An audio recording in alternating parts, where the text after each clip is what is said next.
Hey guys, welcome back to Clownfish TV. This is Neon. I am here with Geeky Sparkles. Hello. We are back and we're going to talk about House of the Dragon versus Lord of the Rings. Apparently, demand for House of the Dragon could soon double that of the Rings of Power. It's not going very well. Is anybody surprised? I don't think anybody's surprised, but Amazon executives, Amazon accountants are going to be very, very surprised at how this plays out. So we're going to talk about this coming from the Wrap Pro and kind of the state of where the Rings of Power is right now. And basically, from everything I'm gathering, it's more or less been forgotten already. Well, it's funny to me that it came behind She-Hulk, and She-Hulk isn't doing great. If it's doing well, it's only because everybody keeps looking for Charlie Cox and Daredevil. Yeah. And it was behind that before this. Yeah. So, I mean... And that was the debut week. Unless the show picks up significantly, I think... Demand's down. The demand is down. No one cares. Everybody's heard about it. They don't care. And even the media outlets are kind of like, okay, it's pretty...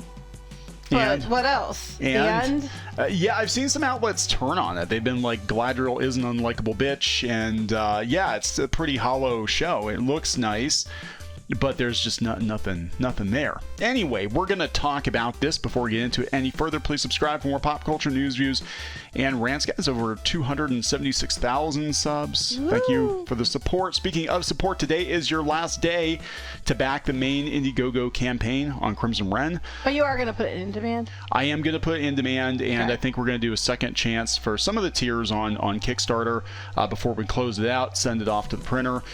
So if you guys want to have access to everything, you're going to have to back it tonight.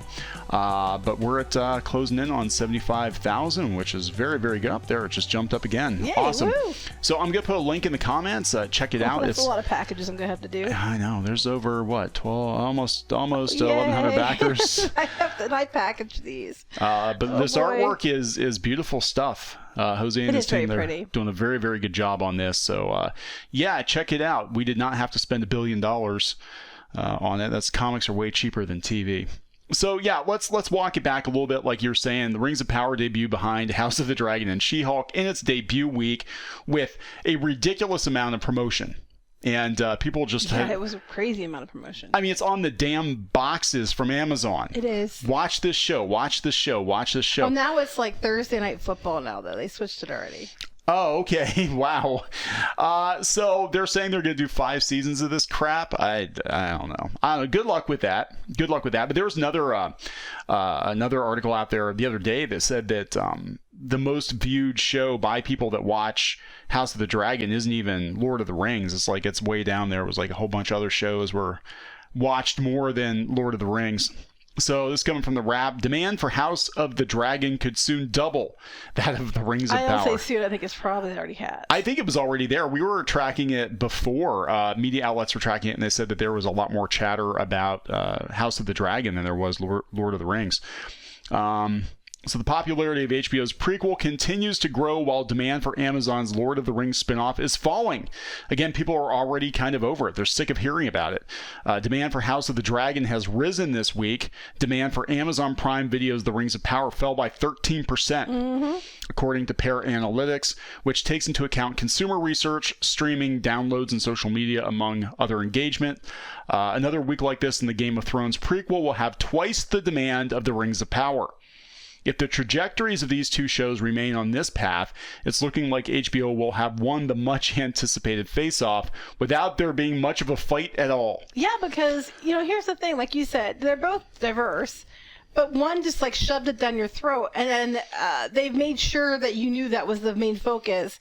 And by the time it came around, people were just so tired of hearing about it, being tired of hearing that they're racist or istophobic, that they just are like, I don't care. I don't care. Yeah. And we're not going to watch it because we don't care. It's not for us. It's not for you.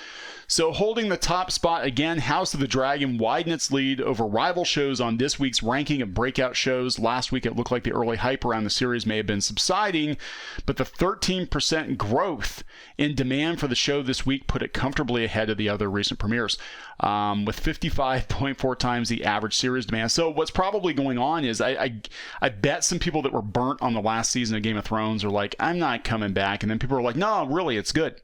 It's good. Check it out. Demand for She-Hulk also fell, but only by 6%. Yeah, because people keep tuning in. And I'll tell you what, people were mad because they tuned in this last episode because they were expecting it to have Daredevil based on things that they were seeing. And there was no Daredevil. So people were pretty pissed. And they're going to hold him to the last episode or next last episode. And they're just using it to trick people into watching the show. Nobody likes it. Yeah, I mean, that's what's going on. Let's see. Welcome to Wrexham held on to its fourth. I don't even know what that is. Neither do I. I don't even know what that is. It's on FX. Little Demon lost some steam. That was that Demon animated thing, pretty much. Demand for AMC's Tales of the Walking Dead fell by 10% this week. Tokyo Max's Lycurus Recoil is back in the top 10. I don't even know what this is. Sandman's at the bottom. It's still kind of holding its own. I mean, for a Netflix show, it's the only Netflix show that's on the list, too, which is weird. But, yeah, I mean, a lot of these I haven't even heard of. You know, it's so weird. I mean, the problem with streaming just in general is there is so much to watch that you will never be able to keep up with everything. You know, so people basically just pick out like whatever. Okay, what did I hear of? Oh, that Marvel show, that Star Wars show. You know, what are my friends saying is good? Oh, House of the Dragon's pretty good. Yeah, I got some time. I'll watch that. Especially if you have to binge it. I mean, hell, I'm still trying to work my way through season 3 of The Orville. You know, because it's just like there's too much, and everybody's like, "Did you watch this? Did you watch that?" I'm like, I don't watch these shows. I watch ghost shows, K-dramas, anime, sci-fi, movies, comic books, video games. I probably play more video games than I do watch TV. But yeah, it's just like nobody can watch everything. So what's going to happen is people are going to be a lot pickier about what they watch. Now, what's not on here at all is the Quantum Leap reboot, which we caught like 10 minutes of, and that one we were actually willing to give a fair shake to. I still probably watched the whole episode, but what I saw of it, I was like, maybe it'll get better. But yeah, it was very dark and serious for Quantum Leap. I mean, Quantum Leap always, you know, but it had the dynamic and the comedy a little bit that kind of made it fun, you know, and it's like the oh boy, you know, and stuff. Yeah. And it's just... So I don't know. Again, a lot of shows are going to get caught up in this and get axed. So I saw this too. Somebody tagged me in on Twitter. 25% of Netflix subscribers planning to leave the service. So what's going on is, again, there's too much to watch, but a lot of people are going to cancel their subscriptions. I think it's just overwhelming. I mean, you know, I've been reading the stories that millennials are actually going back to broadcast cable? TV. Yeah, they're going back to not even cable. They're like watching MeTV and stuff. And I just think it's funny because it was Netflix and then Hulu, and that was it, and everything was on those two, and it was easy. It was easy. And now everybody has to have their own.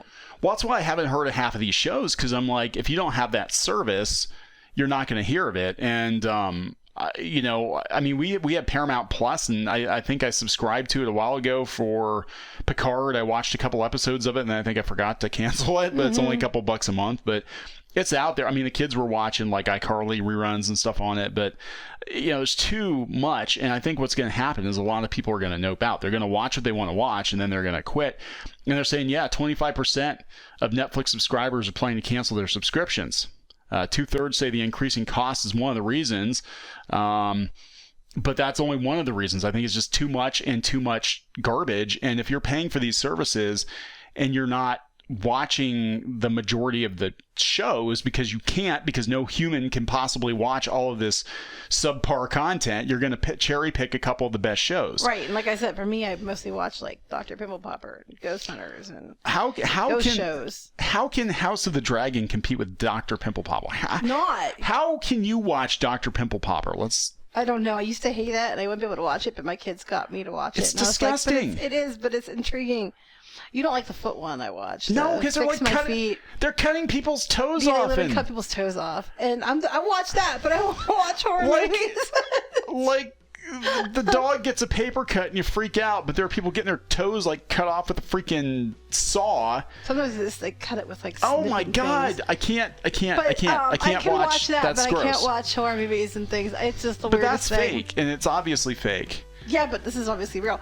I don't know. I can watch it, but I like those shows. I like the Secrets of Skinwalker Ranch and things like that. Like I like those shows, like the paranormal shows. Yeah, we do or the watch a lot. K-dramas. Love the K-dramas. That's pretty much what I watch. I've been watching more and more Roku TV because I like it because it feels like old school TV, and I basically just find a channel with something on to put in the background. Like a lot of times I'll watch like old TV, or we'll watch like Supermarket Sweep or something. You put on Supermarket Retro Sweep Crush, or I watch you that. know, like Tiny House Hunters. Oh yeah, I like Tiny House Hunters. But I think people are they're getting a lot more picky about what they're watching, and they're just picking the biggest shows. You sound so old. I watch paranormal shows and Tiny House Hunters. Well, we watched the CW for Hot Archie. My daughter was watching Paternity Court the other day. Yeah, I know. I heard it, and they were like screaming at each other. That's a blast from the past. Oh my God. Anyway, so there we go, guys. I think it's pretty safe to say that thus far, House of the Dragon has destroyed Lord of the Rings. Not saying they're going to cancel it. Not even saying it's long term it's going to be the worst thing ever. But the Rings of Putter. The Rings of Putter. Rings of Sputter. Rings of Sputtering out. The Rings of Sputter. It's even worse when you think about it, because like everybody has Amazon. Everybody's got Amazon Prime. Mm-hmm. Way fewer people have HBO. Mm-hmm. Man, it's still kicking its ass. That's right. I mean, it's crazy. So anyway, we're going to wrap this up. Yep. Please subscribe for more pop culture news, views, and rants, guys. We'll talk later. Bye.